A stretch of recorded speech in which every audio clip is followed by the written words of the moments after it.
আজ বৃহস্পতিবার 1 আগস্ট বেলা 11টায় জাতীয় সংসদ ভবনের সামনে কর্মসূচি ডাক দেয় দৃশ্যমান শিল্পী সমাজ, যেখানে উপস্থিত ছিলেন বিনোদন অঙ্গনের বিভিন্ন তারকা, নির্মাতা, চিত্রগ্রাহক সহ অনেকেই। আমাদের দেশে যে অবস্থা বর্তমানে সৃষ্টি হয়েছে তাতে আমরা আসলে ঘরে বসে থাকার মতো অবস্থায় নাই। আমরা শান্তি চাই, আমরা রক্ত দেখতে চাই না। মূলত শিক্ষার্থীদের সাথে একাত্ম ঘোষণা ও হত্যার বিচারের দাবি সহ বিভিন্ন ধরনের হয়রানির প্রতিবাদে এই কর্মসূচি ডাক দিয়েছে সংগঠনটি। যতদিন ছাত্ররা আছে মাঠে, আমি আছি ছাত্রদের সাথে, সাধারণ জনগণের সাথে হয়েছে এবং হচ্ছে, সেটা কোনোভাবেই একটি গণতান্ত্রিক রাষ্ট্র ব্যবস্থার প্রতিচ্ছবি হতে পারে না।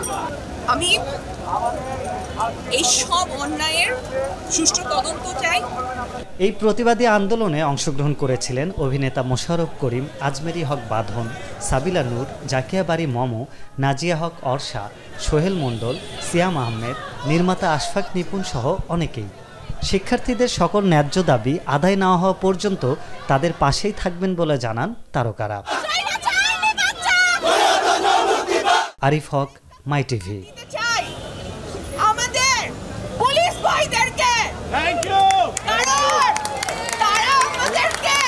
আমাদের সাথে আজকে এসে নেগোশিয়েট করেছে ভদ্র